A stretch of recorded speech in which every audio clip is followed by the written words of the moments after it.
Hello, and welcome to Faith Fiction or Folklore, or the Try Up podcast, where we try not to F the podcast up. And this evening, it's just going to be me. I'm going to chat for a little bit and then hop off here.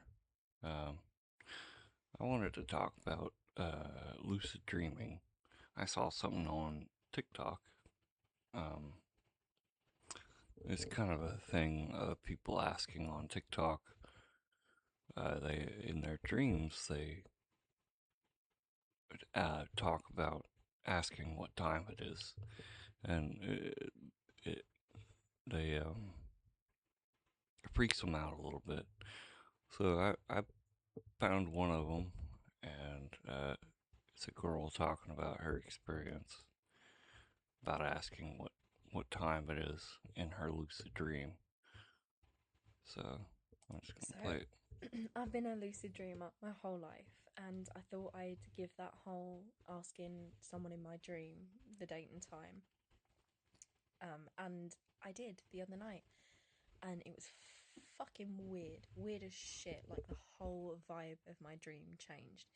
It started off as like it was just a weird dream. I was just on a roller coaster with Zac Efron for some reason, and we got off this roller coaster. He's walking ahead of me, and I've gone, oh, can I ask you something? And he's turned around, and he's like, yeah, of course. And I'm like, what's the date and time? And in an instant, my entire dream just changed, and it went from that, quite a pleasant scenario to he wasn't Zac Efron anymore. He was some guy who I've never seen before. Um, and he looked at me and he was like, you shouldn't ask me that. You shouldn't ask that here. And he had his head down. He turned his head down the entire time, and like he's grabbed my hand, and he's walking me somewhere, and I'm like, what do you mean? Trying to keep it light-hearted. I'm like, oh, just tell me what's the date and time. And he's like got his head down. He's like, you can't ask that here. Don't ask that. And then the whole, like I said, the whole mood just changed, and everything became weird. And it was like it wasn't my dream anymore. It was somewhere, something, and when I realised he had hold of my hand, he was leading me somewhere, and he essentially just walked me out somewhere, and then I woke up, and I woke up with this horrible, horrible feeling, and it was so strange, and the way that everything just changed. I mean, I wasn't really expecting it to work, and then I figured if it did work, it would just be my subconscious just fucking about. But I mean, it was crazy, really unsettling, and yeah, this guy just did not want to give up the date and time, and it was like a I don't know, it was like I was at fault, and like he almost like he would get in trouble for telling me, and yeah, it was just fucking crazy, absolutely insane. And I definitely woke up like I'd done something wrong. Yeah, so I don't know if there's something. But anyways, I've actually had a dream like this before, where I asked what time it was in my dream, and the entity or other person in the dream got actually mad at me. And so I was like, well, hey, Alex, how's it going? It's just me tonight. I'm talking about lucid dreaming. Um, but yeah, I had an experience while dreaming, kind of, sort of like that. And I asked what time it was, and I kind of started digging into what happens. And if you ask what time it is, and then I came across this guy, and he kind of talks about asking the time and date. The time. So I'm certain you've seen the video by now on TikTok where they're talking about when people ask what time it is and what day it is to the characters in their dream. And then they go on and talk about this, crazy experience, how they reacted and yelled at them and was, getting all agitated and confrontational with them. And then go on and talk about all these other scary things and things that started happening in their life because they did this. And they project a lot of fear into people to keep them from doing this. That's why I get a lot of questions about that. And so I want to give this video to tell you, what's happening, why that is, how to prevent that from happening, or if it is happening to you, what to do about it. So the main element here is talking about time. And now the first thing we have to understand is what time represents in a dream. Here in the physical reality, we are locked in the present moment. We have timelines, the past, the present, and the future, but we're locked in the present moment. So time is all about the passing of events. But when we dream, our consciousness is shifting from our physical body into our astral body or our soul. And then it's using that to traverse the reality of our inner levels of the mind, which is the fourth dimension. And the fourth dimension is time. So we're no longer limited by time. So time is not about the passing of events. However, it is about the elevation of your consciousness.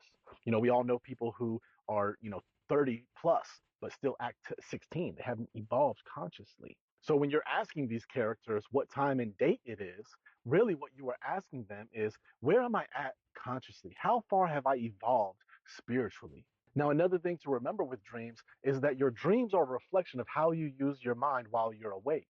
So a very serious person is going to have very serious dreams. A very, funny person is going to have funny dreams.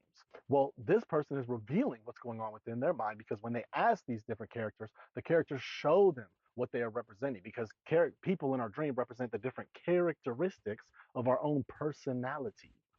So when they ask these questions, characters get all agitated and confrontational. It is reflecting how they are agitated people, how they are confrontational, how they are angry. It's all about them. Their dreams are just reflecting that back to them. So this is the what of what is happening. So then we have to look into how to keep it from happening, or what to do about it when it does happen. So this is part one. Go ahead and like and follow so that you can check out. So yeah, Calix, have you ever had a dream where you asked what time it was? Um, but yeah, so I was like, well, I'm gonna look into part two, see what he had to say. Two, you've definitely seen the video of other people talking about how they went to their dream and asked people what time it is and what day it is and the crazy things that happened. And in part one of this series, we talked about why that is happening, the mechanics of what is going on for that person sharing that kind of story. And it's mostly a reflection of things that are going on within themselves. So if you're interacting with the people in your dream and instigating them in some type of way, and they become very reactive and angry and shouting at you, yelling at you, that is merely a reflection of what's going on within your own mind, how you treat yourself. And so, how we prevent that from happening, or what to do about it, is two of the same things. So, first, let's go with what to do about it. So, for all of the people who have shared a video like that, or who have had that experience, what you will want to do is examine how you talk to yourself.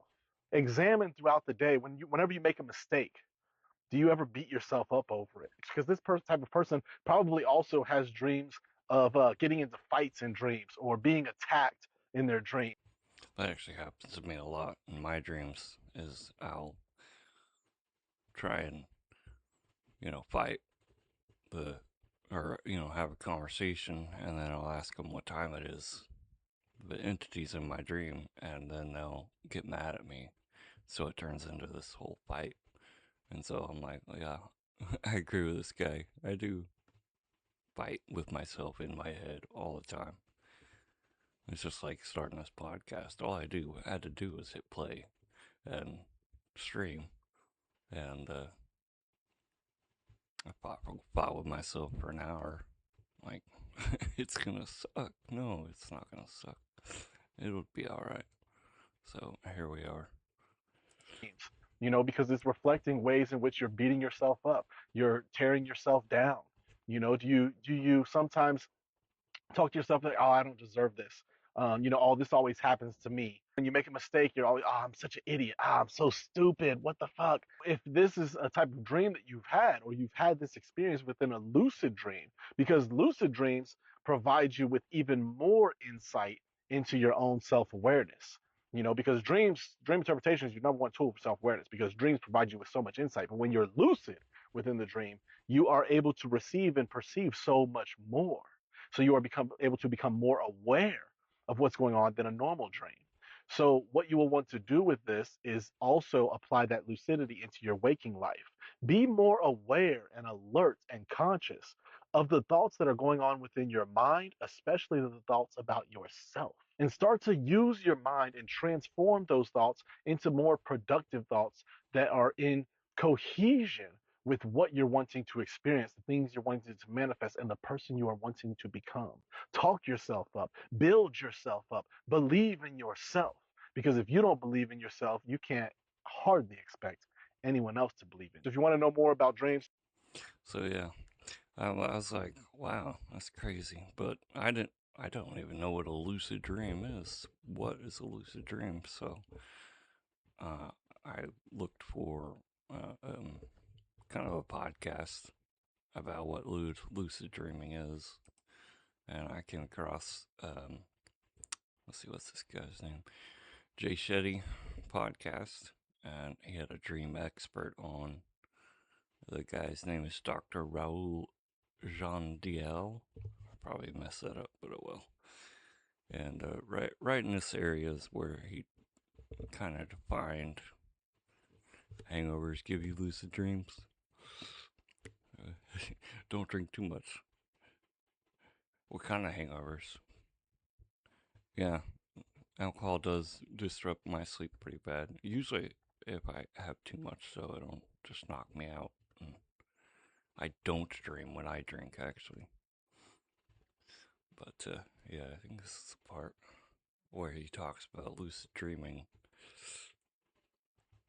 So when you hungover and sleep, your body plays catch up. Basically, yeah, that's what happens to me. But anyways, this guy, this expert, defines what is lucid dreaming. I hope this is the part where he got into it. Like peppering it in the whole time. First of all, let's just define, and a lot of the questions I ask are very simplified. And the reason for that is because I think a lot of these terms, ideas are out there and most people don't even know. And I think as you're simplifying language from a very scientific point of view, my goal is to try and simplify topics that we all hear about. And you might even hear about in a conversation and you're sitting there going, I don't even know what that means. Yeah. I don't know if anyone knows what that means, but we're all pretending to know. So it's like, what is lucid dreaming? How common is it? And then how do we do it? So let's go through those three phases. Lucid dreaming, here's the way I would explain it to you. First, a little bit of a story about it. When I was constructing this book, I said, lucid dreaming, oh no, I don't want to cover this. There can't be any science for it. 2 out of 9 chapters are on lucid dreaming. Yeah. And so again, that's it's refreshing for me. And the most rigorous science on a pivotal moment as he looks for the win. If I were him, I'd bundle with the personal price plan. Bundle. Jake from State Farm. dreaming is about lucid dreaming. Jake from State Farm. So we talked earlier about the waking brain and the dreaming brain. No, that's too loud. Now we know that there's a sleep entry and there's a sleep exit. In the middle of dreaming, in the middle of the night, some people become aware, hey, I'm actually dreaming. And they become aware of the dream. And somebody might say, well, why is that unusual? Well, most dreams are in the rear view. You wake up and you say, oh, whoa, that was a dream. Mm-hmm. But like I had a vibrant one last night. Do you ever do that? Oh, my bad. Do you ever do that where you wake up in your dream and then you're like, oh, hey, I'm dreaming. I'm going to stay here and just hang out. I do it all the time. And that's lucid dreaming. So I was like, wow. So when I ask, what time is it? And I get pissed off, I'm lucid dreaming, basically. And sometimes it can get dangerous because then you're just tired all the time and fall asleep at the wheel while you're driving to work. So I don't know. I just thought it was cool. And I talked about it. Night. And only when I woke up, I was like, wait a second, okay, that was only a dream. It's chill. But when the dream was happening, I was fully inhabiting the dream. The dream was happening in my mind, right? And at the neuronal electrochemical level.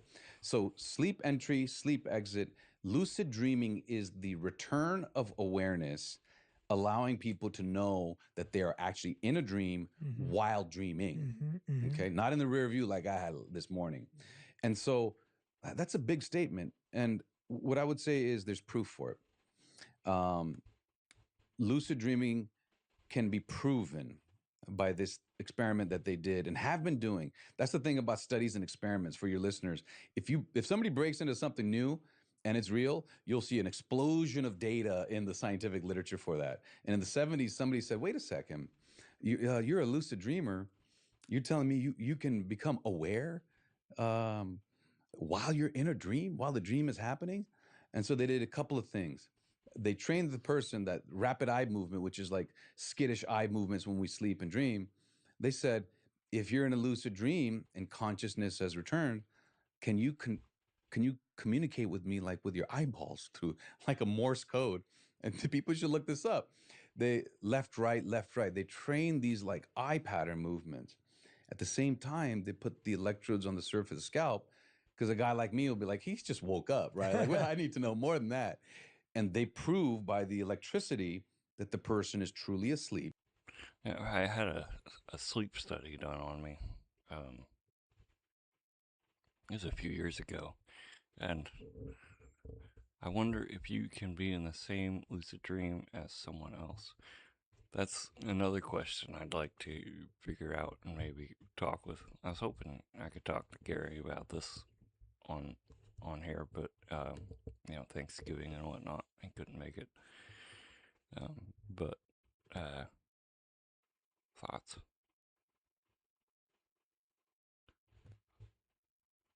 Hold on, I'll think of what I was gonna say.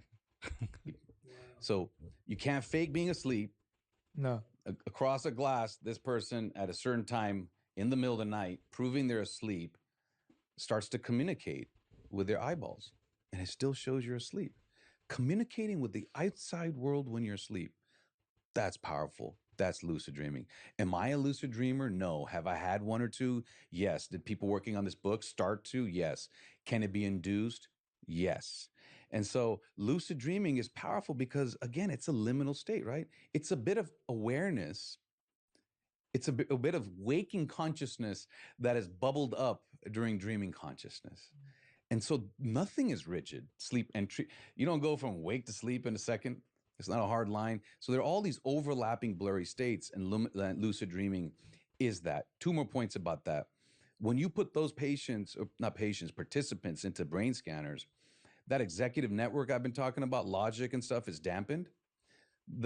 They show more blood flow to that area. Not as much as when you're awake, but the blood flow to the frontal cortex that does reason and logic and awareness is halfway. Wow. So this, exactly, right? Yeah. And so for everybody. Oh yeah, my sleep study. That's what I was talking about. I had a sleep study done a few years ago, and it was the best sleep I had ever gotten in my entire life. Like, there were wires running around all over me, and the room was very cold, and I had a movie running in the background, and I fell asleep. I always have trouble sleeping, so during the sleep study, I slept like a baby. Best sleep I'd ever had. And so the sleep study was kind of a fail because I was hoping that I could figure out, do I have sleep apnea? Do I have something else wrong with me? Am I dreaming too much? Am I not dreaming enough? Or like whatever. But I wound up getting the best sleep of my life during the sleep study. And I only had a few instances where I started to dream or whatever. But yeah. He's been a lucid dreamer and telling people to work, and people are shaking you off like you're out of your head. Tell them no. There's the left to right eye movement proof. There's brain scan proof. Galantamine, that drug that makes lucid dreamers have more or have people start to lucid dream. There's a lot of scientific evidence for that. And the last thing is, so can we learn to lucid dream? And the lucid dream I had was a trippy one. I was in the past. Hey man, how are you? Hey Gary. Hey. How you doing? Sorry for my unkempt appearance, but I thought I'd at least come in for a little while and say hi. Let's see if I can get you on here. There we go. All right. All right. My bad. I stepped away from my phone for a second. Oh, you're good. You're good. Gary decided to join us on my lucid dreaming talk. Yeah. Apologies for looking like a train wreck, but Oh, I you're thought fine. I'd come in for a little bit. I feel like a train wreck because we're over at aunt and uncle's right now, and we're just hanging out. I brought my stuff with me. I was like, you know what? If I could do it at my mom's, why not here? Yeah, yeah. Kalex says, "What's up, Gary?" What's up, man? How are you? So yeah, so you'll have to bear with me. I'm having to multitask a little bit here. Got super behind because of Thanksgiving, so I'm kind of having to do multiple things. I ate too much. You ate too much? Well, that's what Thanksgiving's all about, eating too much. Forget that whole thankful part. We're just going to talk about gluttony. Gluttony? So, yeah. We could get into gluttony if it has to do with lucid dreaming.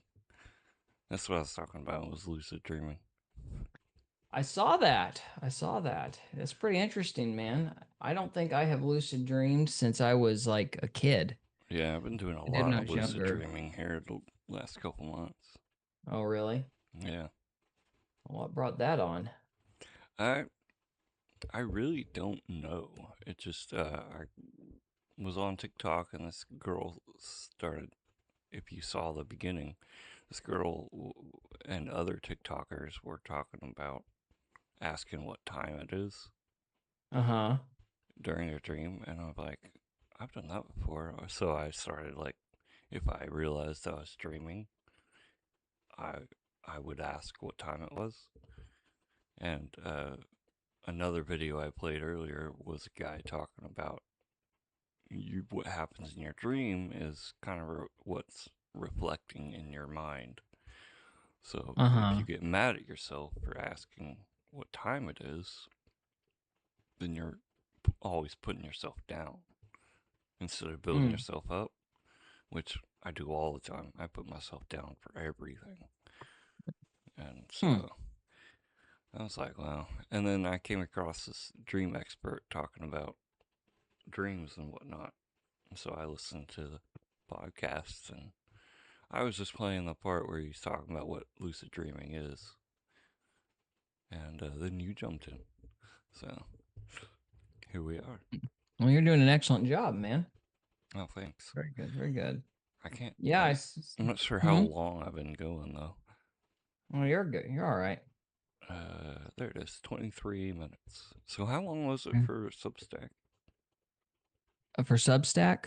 Or whatever. How long was we supposed to go for the podcast thing? Oh. Was it 23? Each segment's supposed to be 23 minutes. 23 approximately, minutes. Yeah. To qualify as a podcast, from what I understand. I made it more than 5 minutes. What? I made it more than 5 minutes. Yeah, there you go. Yeah, man. I don't know. It's kind of interesting that they get mad about that. I don't know. Yeah. I don't know if I buy the whole "you're fighting yourself" thing, but I don't have a better explanation. It's a reflection of what happens in your mind. Does that make sense? Elaborate on it. So, in my head, if I try and do the podcast by myself, beforehand, I'm always putting myself down. You can't do this. You suck. Things like that. I get mad at myself because I'm not doing it. So that reflects over into your lucid dreaming. So if you ask an entity certain questions that they don't know the answer to, like what time is it? Because you're dreaming, you can't just look at a clock and be like, it's this time. And so you get mad at yourself and put yourself down. Well, that's the way it is for me. Okay. It might be different for other people. Like, they're always freaked out about something. So when they ask what time it is, it freaks them out. Their other character, whoever they're talking to, freaks out. Because that's what happens in their mind in real life. Okay. So it's like having a conversation with your id. Yeah. That kind of idea. Yeah, that kind of idea. Okay. All right. Sweet. So, yeah. I mean, Go ahead. Sorry, go on. Oh, I was saying I don't know if I buy it, but I don't have better theory, so I'll run with that. So, yeah. Theories.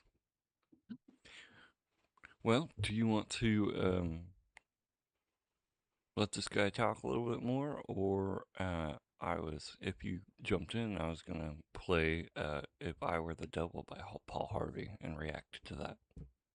Okay. Yeah, we can let the guy talk for a few more minutes and go from there. Try to make it an even 30. Be ambitious. Just again, apologies for my tardiness and red washed out face because I don't have all my lighting and whatnot. So, what do you want me to fix? Do you want to try and fix it before I move on? No, I got too much work to do. I am super behind because of the holidays. So, okay, let me see if I can fix this window. Yeah. Hold on, let me try and fix this window.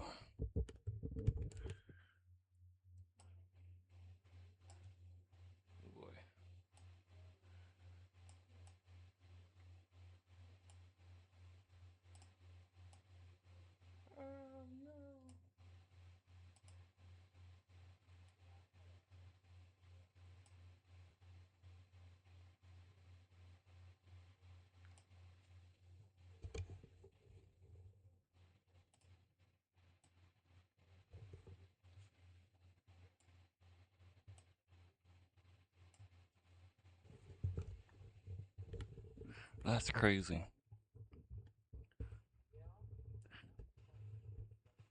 Let's see, let's move that up there. Okay, that's better. Alright, I'm just gonna let this guy talk some more.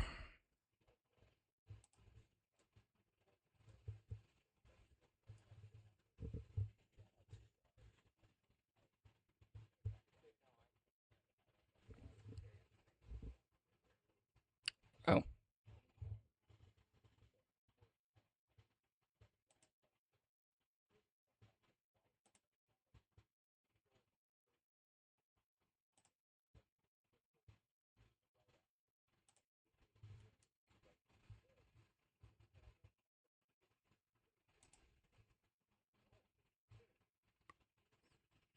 Can you see it?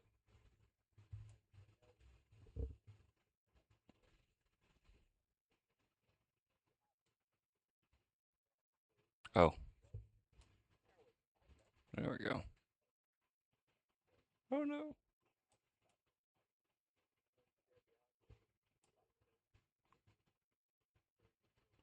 Whoa.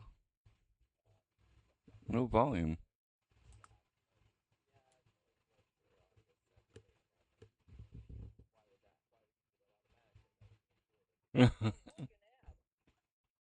somebody excited about a car. Jokes, but here goes. That makes me excited about a car. I want a car now.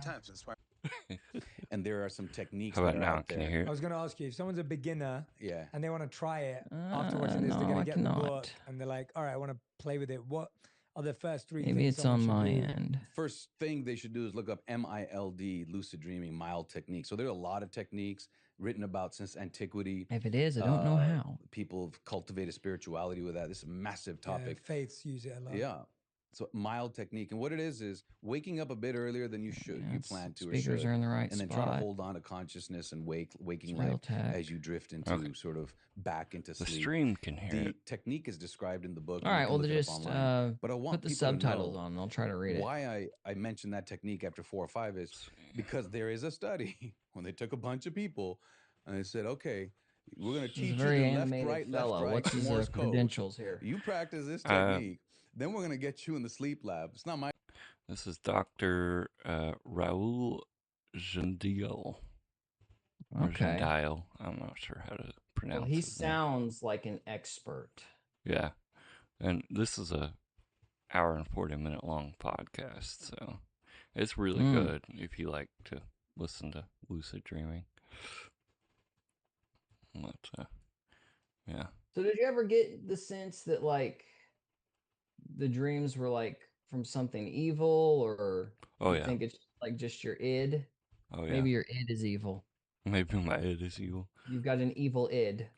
So like demons are out to get me and whatnot. Or you are the demon. Or I'm my own demon. You are your own demon. That does happen to people sometimes. They become their own demon? They are their own demon in their head. Right? Or is that wrong? I have no idea. Sounds very Freudian. Someone's going to start lecturing about, my longing for my mother here in a few minutes. Who knows?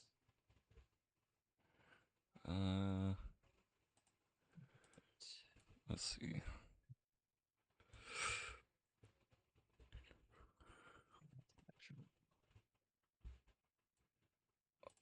I don't know how you do this. Well, normally when you click on share screen, before you go to that, you have to hit the option to share audio too. So you may have to unshare and then click on share screen again, and then scan kind of to your right, and there should be an option to say share audio as well. Yeah, okay.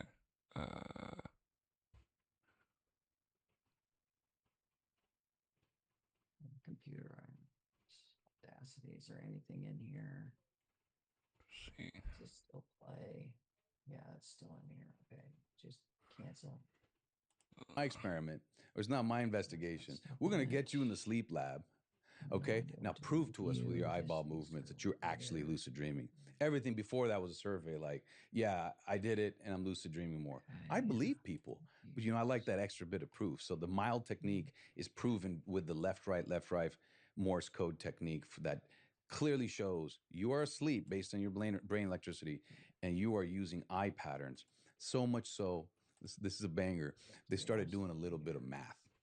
2 + 2, and they'd have code. And somebody says to me, I think I was in Paris, and I said, wait a second, you said the dreaming brain doesn't do math. I said, yeah, but I also showed you the brain scans that show a bit of awareness and has come back, as does the bit of ability to do math. So I love seeing those pieces come in consistently. That's about it. Bro, from all your research, you've done, tons of research, tons of reading, looking at studies. Okay, how about now? There it is. I feel one of the biggest things that I'm taking away from this is often the questions we're asking about our dreams are the wrong questions. We're asking like, what does this mean? Is this real? Like, what should I do with this? What would you say are the best questions we should ask? To keep that. When we've woken up after dreaming, what should we be looking for? Point us in the right direction, because I feel maybe we're wasting time and energy and effort in a different direction. So I would say I'll tell you my approach. I mean, again, that's a massive topic you've just asked of me. Is one, there are dreams that clearly reflect your waking anxiety, showing up late, alarm doesn't go off, showing up to school in your underwear because you're worried about public speaking. So some don't require. Have you done that before? You to spend too much time on them. No, when I was having those kinds of dreams, nightmares and erotic dreams. Sorry.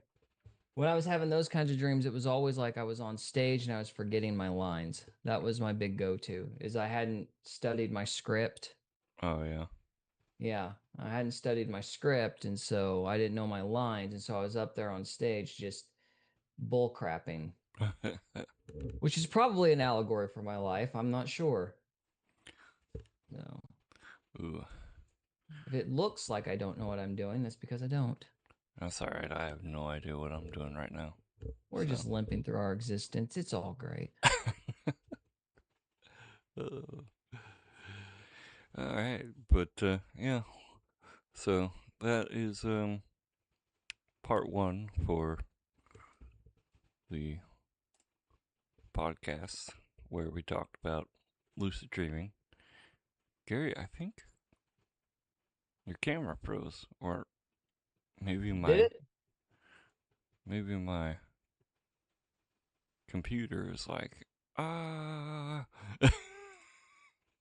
Well, I look beautiful on my end. I look like a strawberry with hair. It's fantastic. I love it. Yeah, you're paused on the live stream. Well, I don't have the ability to check what's going on with the live stream myself. Can you hear me? I can hear you just fine. Well, you know what it could be? Have you checked your windows? Because sometimes when you share screen, it'll minimize you and tuck you in the corner on your laptop. And so we might both be frozen because our videos have been minimized. Oh. So you might have to pop us back up. Yep. Yep, that was it. Sorry about that. No, that's all right. I'm a genius, though. I want everybody to bask in how smart I am. Yeah, when I shared my screen and put the other window down, it paused you. Yep. You want to know how I know that, Trevor? Has that happened before?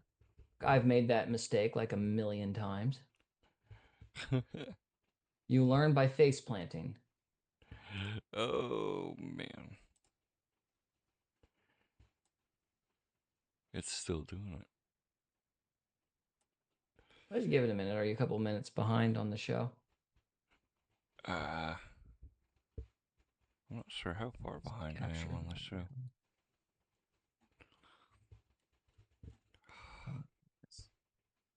Trevor's camera's working. Yeah, I did something wrong, but I'm actually using a separate camera. So my integrated camera is also froze on the Zoom. So it's Zoom right now. I wonder if I reload. No.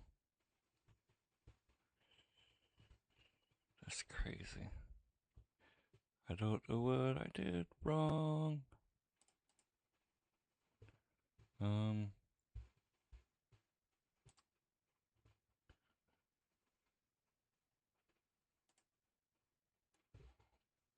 Okay. Test 1 2 3. You need me to say something? I think it's working now. Is it? Yep. Sweet. Okay. Ha ha ha! You fixed it. Look at you. Okay, so yeah, when I shared screen, it paused the window on OBS. Ah. That's what happened. So I had to reload the window on OBS. Awfully finicky, this confangled technology. Yeah. It's okay. Working. We're professionals, folks. We know what we're doing. No. I have no clue what I'm doing. So, anyways, that's part 1. Do you want to do a part 2, If I Were the Devil by Paul Harvey? Sure. We're going to have to pause that thing a lot. We're going to get copyrighted the crap out of if we don't pause every like 10 seconds. Really? We'll do that. Oh, man. Yeah. I thought lots of people play it all the time. Oh, yeah, but because we're live streaming and because, Murphy, you got to assume the worst. Murphy's Laws of Murphy. Yeah, Murphy's Laws pretty much apply everywhere. Yeah, I'm pretty sure this is entirely empty. All right, so. Okay. Well, I'll just get into it. I'm going to do the intro and we'll talk about it. Sweet. Welcome to Faith Fiction and Folklore, or the Try Up Podcast, where we try our hardest not to F the podcast up. And today we are going to react to If I Were the Devil by Paul Harvey. So I'm going to pull it up here. And by devil, we mean CIA. CIA. Let's switch to the channel. And then. Okay. There. Here. Okay. All right. So, you ready to get into this? I am ready, man. All right. If I Were the Devil by Paul Harvey. If I were the devil. If I were the devil. If I were the prince of darkness, I'd want to engulf the whole world in darkness and I'd have a third of its real estate and 4/5 of its population, but I wouldn't be happy until I had seized the ripest apple on the tree.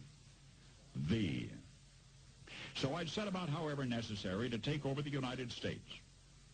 I'd subvert the churches first. I'd begin with a campaign of whispers. With the wisdom of a serpent, I would whisper to you as I whispered to Eve. Do as you please. What do you think? Do we do as we please?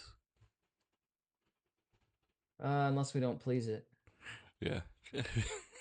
Yeah. Pleasure of the flesh, so you don't have to worry about it.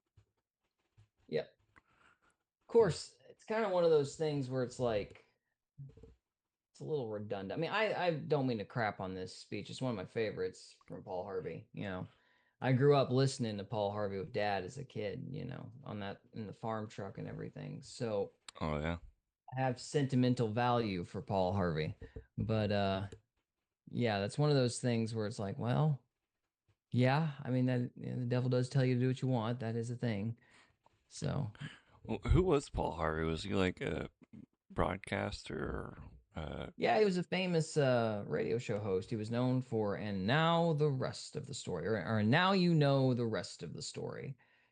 Was his thing. He would tell these, you know, kind of anecdotes, and then they would always end with some kind of twist. And you know, he was famous for doing that.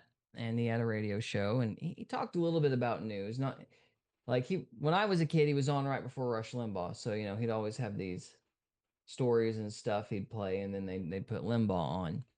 But yeah, but he was always like telling these like, I don't know, 5-10 minute stories, something like that. And one of his speeches was the "If I Were the Devil" speech. It's one of his more famous things. Yeah, it's crazy how accurate this thing is. Mm-hmm. For today's day and age. Yeah. Right, nice. Mm-hmm. To the young, I would whisper that the Bible is a myth. I would convince them that man created God instead of the other way around. I would confide that what's bad is good and what's good is square. What's good is square. That's like the best part. Yeah. Yeah, well, you remember the virgin shaming in the 90s? Yeah. You know, it's like, what? You're a virgin? Oh my goodness. And you're sitting like Hocus Pocus was bad for that. Yeah. Like, what? You're a virgin? I'm like, the kid's 14. How could what is the matter with you people? How could you be a virgin? Oh, you're terrible. Yeah. It's like, yeah, why would you be a virgin at 14 years old? And I was like, that's just sick. What is the why would you even say that? Yeah. But yeah, they were real bad about yeah, making sure that people felt good and ashamed for doing the right thing in their teenage years. All right. In the 8th grade, people would ask me. In the 8th grade, I was 13, 12, 13, and all sorts of kids would ask me that. Are you a virgin? Yeah. Looking back on it, it's like, yeah, and so are you. Shut up. But Kalex says MK Ultra, public school peer pressure, right? Mm-hmm. Yeah, that's right. Yeah, the worst part was in 8th grade, I had no idea what circumcision meant. No clue. Mm-hmm. And my now wife, that was one of the first questions out of her mouth was, "Are you circumcised?" In 8th grade, I was like, "What? I don't even know what that means." Why would you? I don't see how that's relevant, but okay. Well, they were talking about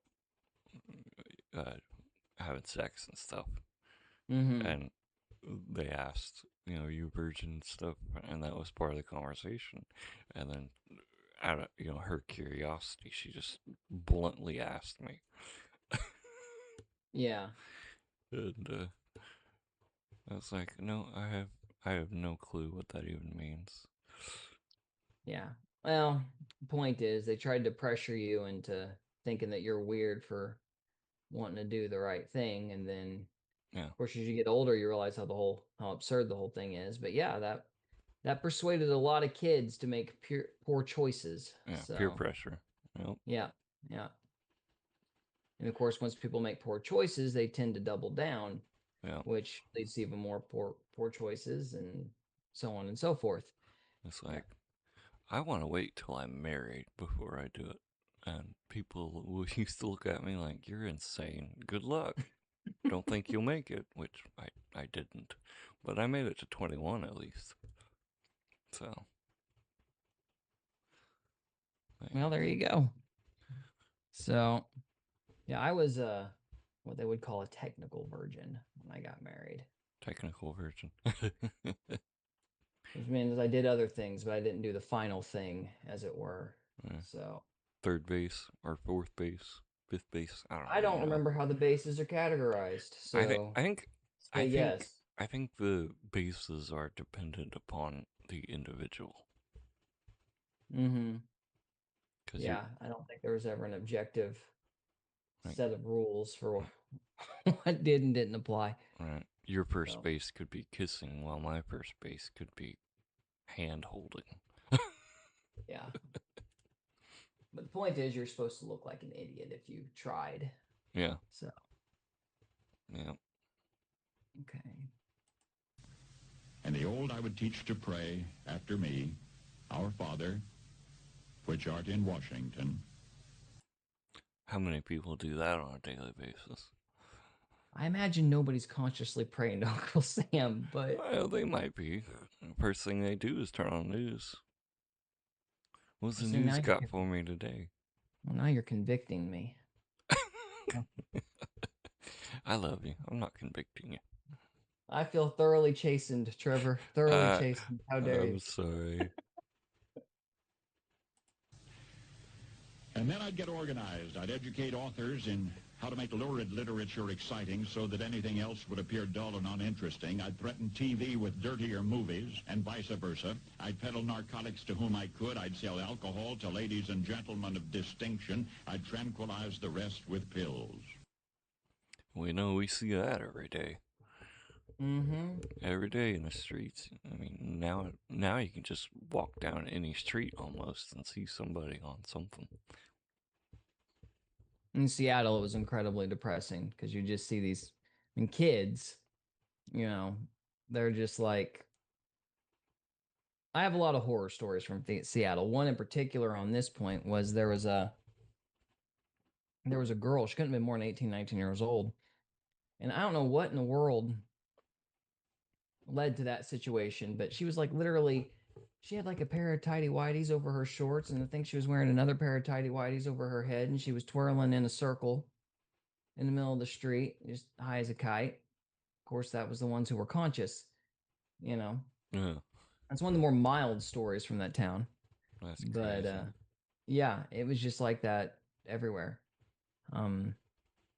Yeah, the drugs are certainly stronger. They've gotten a lot stronger over the years. Yeah, what's the one that's real bad right now? Well, they're lacing the pills of fentanyl. Fentanyl. Or lacing different things of fentanyl. Yeah, fentanyl. People are doing all sorts of bad things on fentanyl. Yep. Well, at least they're not doing Tide Pods. Yeah, that didn't last very long, did it? No. Probably because people kept dying. Yeah, it's the silliest thing. Well, not silly, but crazy. You're cool if you eat a Tide Pod. Who came up with that and made it a TikTok?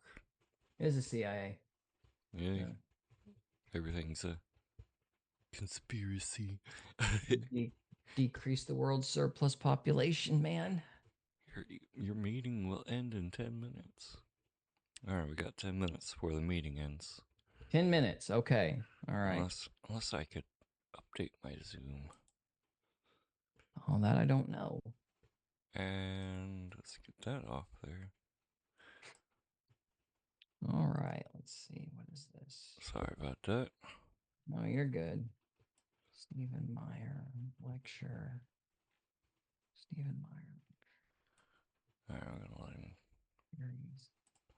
If I were the devil, I'd soon have families at war with themselves, churches at war with themselves, and nations at war with themselves, until each in its turn was consumed.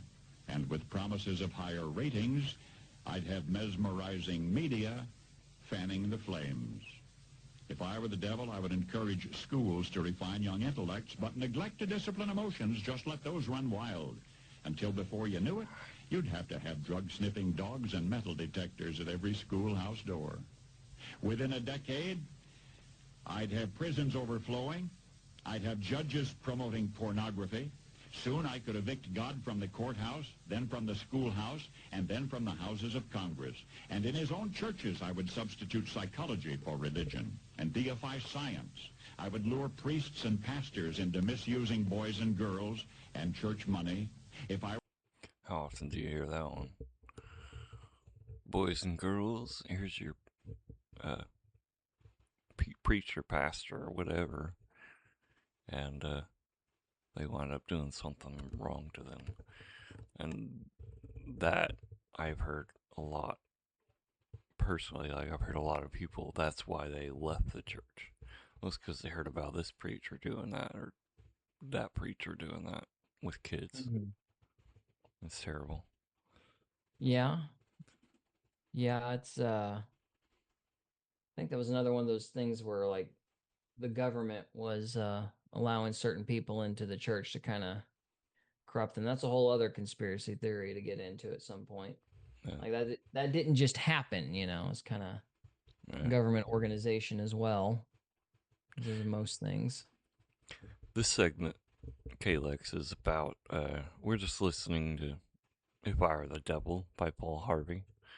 We're just kind of talking about what he talked about in 1965. This was a 1965 broadcast. Was that 65, really? That's what it says. Original 1965 broadcast. Huh. So he basically, from my understanding, he predicted the future. It's kind of a prophecy, if you will. Yeah. If I were the devil, I'd make the symbol of Easter an egg and the symbol of Christmas a bottle. If I were the devil, I'd take from those who have and give to those who wanted until I had killed the incentive of the ambitious. And what'll you bet? I couldn't get whole states to promote gambling as the way to get rich. I would caution against extremes in hard work, in patriotism, in moral conduct. I would convince the young that marriage is old-fashioned, that swinging is more fun, that what you see on TV is the way to be. And thus I could undress you in public, and I could lure you into bed with diseases for which there is no cure. Yep. In other words, if I were the devil, I'd just keep right on doing what he's doing. That last part always did get to me because it's like you teach people something's fun. Yeah. And then you end up humiliating yourself in the end. Yeah. That always kind of struck a chord. Yep. And now it's always do this, do that. But anyways, that was all I was gonna do and go over was just the dreaming and the react to that video. So no, I'm glad you did, man. Did you have anything you wanted to add? We got 5 minutes left for the Zoom call. 5 minutes. It wouldn't let me update the Zoom call. I'd have to exit out of here to do it. Gotcha. Well, I appreciate you taking over, man. I'm sorry I wasn't able to get more prepared for you. That's all right. But yeah, lucid dreaming stuff is pretty interesting, and that if I were the devil is pretty. I remember hearing that as a kid. Not much has changed since then. So, no. Yeah. I wanted to play it for anybody who hadn't heard it before. Folks, so you guys got anything for tomorrow night? Kalex asks. I don't think we'll be on tomorrow night, no. Probably not. Our videos usually release on Monday mornings, 7 a.m. Yeah, we're trying to figure out a way to do more of these, though. It's just, we ain't getting paid any money yet, so we gotta squeeze everything else in. Yeah, Gary works mostly evenings and nights, and I work throughout the day, so this is the only good time that our work schedules line up. Yeah, so. But we'll get her figured out eventually. Yeah, we'll try to. If we miss something in the future, we might try to do something in the middle of the week, kind of depending on, because we've done that before. We've done shows in the middle of the week to make up for a Saturday, so we might do that again. Won't be a Sunday, but maybe it was Monday. Usually a Wednesday was when we try to make something up. Right. Yeah. So, but anyway. So, Calyx, we appreciate you coming on, man. Thanks a lot. We're sorry we don't have more for you tonight. But we'll try to make it up next week with a thorough show. I'm hoping the Epstein file stuff will actually, we'll have an update on that by next week. Is there any updates as of right now? No, nothing. Total radio silence. But Trump did pardon a turkey, so there's that.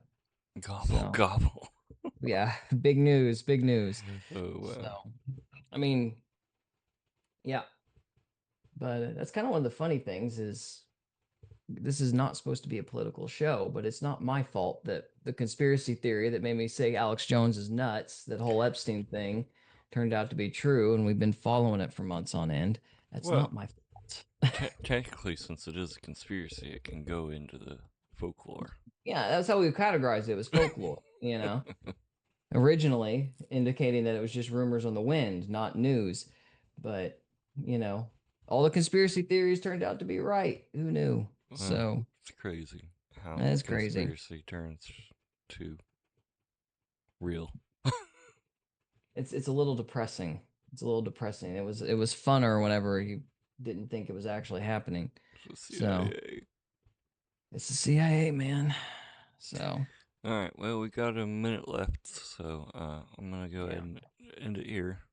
Thank you so much for watching and listening, and if you're on a live stream, thank you, and for later videos, thank you. All right, until next time, guys. Thank you so much for watching, and we'll see you then. Where's the stop button? Stop streaming. There we go.